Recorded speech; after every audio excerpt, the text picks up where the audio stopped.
صحیح مسلم شریف کی حدیث ہے، جب قرآن کریم نازل ہوا نا تو ایک قرات کی اجازت اللہ جل وعلا نے دی۔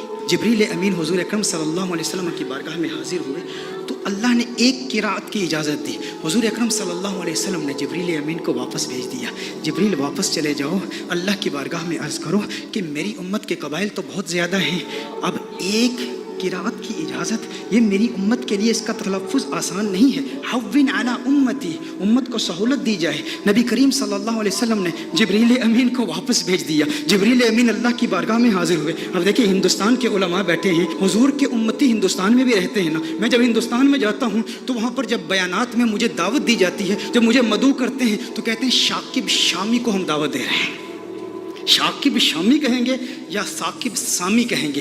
تو ہندوستان کے کچھ ایسے علاقے ہیں جہاں پر سے اور شین کو اکٹھے نہیں وہ تلفظ کر پاتے، ادا نہیں کر پاتے۔ نظام الدین اولیاء رحمہ اللہ کی بارگاہ میں گیا تو وہاں کہتے ہیں نجام الدین اولیاء۔ ہندوستان بہت بڑا ہے، میں حیدرآباد دکن میں گیا تو وہاں قرآن کی جگہ قرآن کہہ رہے ہیں، قرآن، تو ہر ایک کے لیے تلفظ آسان نہیں ہے۔ تو میں کہتا ہوں وہ تو ایک ہندوستان ہے، میرے آقا صلی اللہ علیہ وسلم کی امت تو پوری دنیا میں ہے۔ تو حضور نے اللہ کی بارگاہ میں التجا کی کہ یا اللہ میری امت کے لیے بہت مشکل ہے، ایک قرات کی اجازت دی ہے، مزید اضافہ کیا جائے۔ جبریل امین اللہ کی بارگاہ میں حاضر ہوتے ہیں، اللہ ارشاد فرماتا ہے جا جبریل واپس جا، 2 قراتوں کی اجازت۔ حضور پھر عرض کرتے ہیں، ارشاد فرماتے ہیں جبریل واپس چلا جا، 2 بھی کافی نہیں ہے۔ جبریل امین پھر اللہ کی بارگاہ میں حاضر ہوتے ہیں، مزید اضافہ کیجئے۔ اللہ نے ارشاد فرمایا 3 قراتوں کی اجازت۔ حضور کی بارگاہ میں جبریل امین حاضر ہوتے ہیں، حضور فرماتے ہیں حوّن علی امتی، مزید سہولت دی جائے میری امت کو۔ اللہ نے ارشاد فرمایا جا میرے محبوب تیرے صدقے 7 قراتوں کی اجازت ہے۔ اللہ ناراض نہیں ہوا، اللہ نے ناراضگی کا اظہار نہیں کہ میں ارحم الراحمین ہوں، میں اپنی مخلوق کے تلفظ کو نہیں جانتا تو کون جانتا ہے؟ میرے محبوب بار بار جبریل کو واپس کیوں بھیجتا ہے؟ میں نے تو قرآن نازل کیا نا، لیکن اللہ نے ناراضگی کا اظہار نہیں کیا، بلکہ اللہ جل وعلا نے پیار کا اظہار کیا۔ اب اللہ کا پیار کیا ہے، اللہ کی محبت کیا ہے کہ محبوب یہ جو 3 بار تجھے تکلیف اٹھانی پڑی نا کہ تو نے جبریل کو 3 بار بھیجا ہے میری بارگاہ میں، اس تکلیف کی وجہ سے محبوب تجھے انعام دیتا ہوں، تجھ پہ اپنی عنایات کا نزول کرتا ہوں۔ وہ انعام کیا ہے؟ تجھے ضمانت والی 3 دعائیں دیتا ہوں، 3 دعائیں۔ صحیح مسلم کی حدیث کا مفہوم پیش کر رہا ہوں، ضمانت والی 3 دعائیں، جب بھی مانگے گا قبول ہو جائیں گی۔ سارے انبیاء کو دعائیں دی گئی، حضرت سلیمان علیہ السلام کو بھی ایک ضمانت والی دعا دی گئی کہ جو دعا کرے گا قبول ہو جائے گی۔ باقی انبیاء کو ایک ایک دعا دی گئی، حضور اکرم صلی اللہ علیہ وسلم کو 3 دعائیں دی گئی کہ ہے محبوب 3 دعائیں ہیں۔ سلیمان علیہ السلام نے دعا کیا کی؟ یا اللہ مجھے بادشاہ ایسا بنا دے کہ میرے جیسا کوئی بادشاہ نہ ہو۔ اللہ جل وعلا نے دعا قبول کر لی۔ ابراہیم علیہ السلام نے اپنی اولاد کے لیے دعا کی کہ یا اللہ میری اولاد میں انبیاء اور رسول بھیج، اللہ نے وہ دعا قبول کر لی۔ حضرت نوح علیہ السلام نے اپنے دشمنوں کی تباہی کی دعا کی، ان کے دشمنوں کو اللہ نے تباہ کر دیا، سب کی دعائیں قبول ہوئی۔ لیکن ہر نبی نے جو دعا کی نا، یا اپنے لیے کی یا اپنی اولاد کے لیے کی یا اپنے دشمنوں کی ہلاکت کے لیے کی، انہیں ایک ایک دعا ملی۔ لیکن کونین کے والی صلی اللہ علیہ وسلم کو 3 دعائیں ملی۔ لیکن میرے آقا کی دعائیں کیا ہیں؟ میرے آقا صلی اللہ علیہ وسلم نے ایک بھی دعا اپنے لیے نہیں کی، 2 دعائیں دنیا میں ہی کر لی اور ایک دعا آخرت کے لیے مؤخر کی۔ دنیا کے لیے جو دعا تھی وہ کیا تھی؟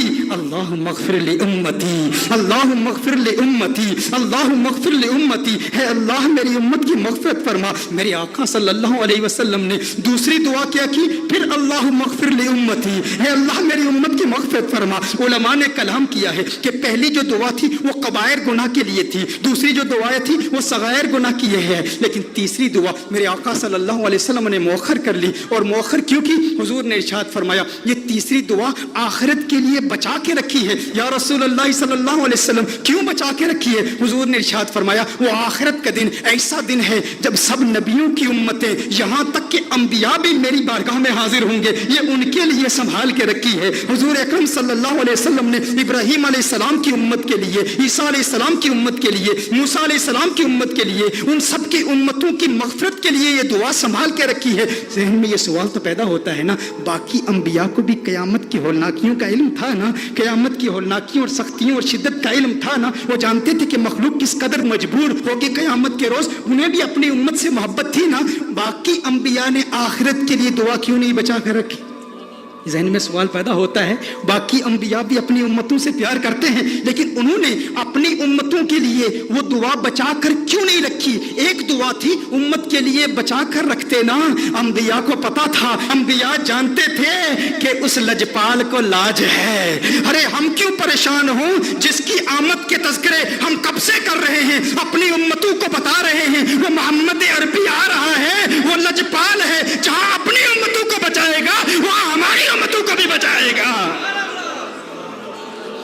میرے آقا صلی اللہ علیہ وسلم فقط اپنی امت کے لیے نہیں آئے، وہ رحمت للعالمین ہیں، وہ عیسیٰ کے لیے بھی آئے ہیں اور عیسیٰ کی امت کے لیے بھی آئے ہیں، وہ موسیٰ کے لیے بھی آئے ہیں، موسیٰ کی امت کے لیے بھی آئے ہیں، وہ ابراہیم کے لیے بھی آئے ہیں، ابراہیم کی امت کے لیے بھی آئے ہیں، وہ نوح کے لیے بھی آئے ہیں اور نوح کی امت کے لیے بھی آئے ہیں۔ علی نبینا وعلیہ الصلوۃ والسلام، انہیں پریشانی نہیں تھی، وہ جانتے تھے وہ لجپال ہیں، انہوں نے پہلے ہی انتظام کر رکھا ہے، وہ سب کی شفاعت کر دیں گے، کیونکہ میرے آقا صرف اس امت کے لیے نبی نہیں، وہ سب کے لیے نبی ہیں، یہاں تک نبیوں کے لیے بھی نبی ہیں۔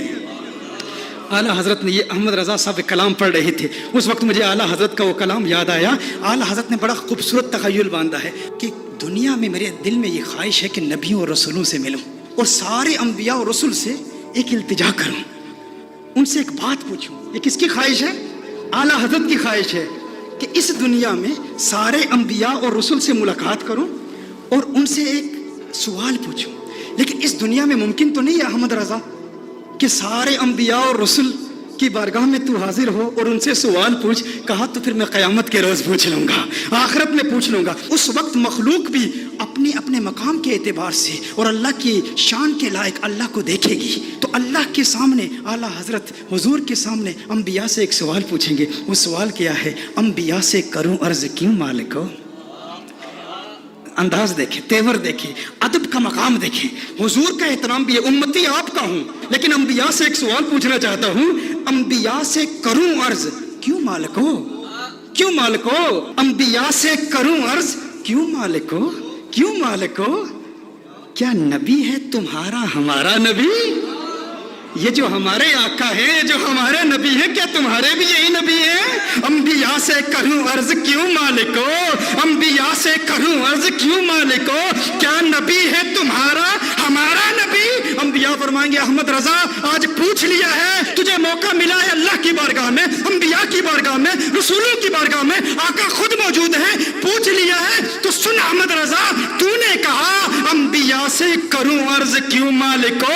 کیا نبی ہے تمہارا ہمارا نبی؟ جیسے سب کا خدا ایک ہے ویسے ہی ان کا ان کا تمہارا ہمارا نبی۔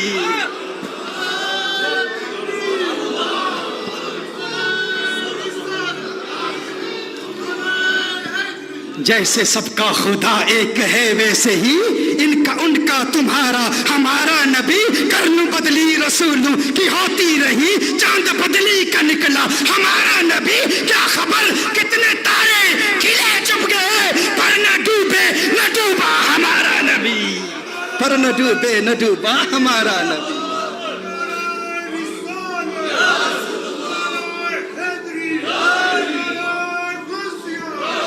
اچھا میں عرض کر رہا تھا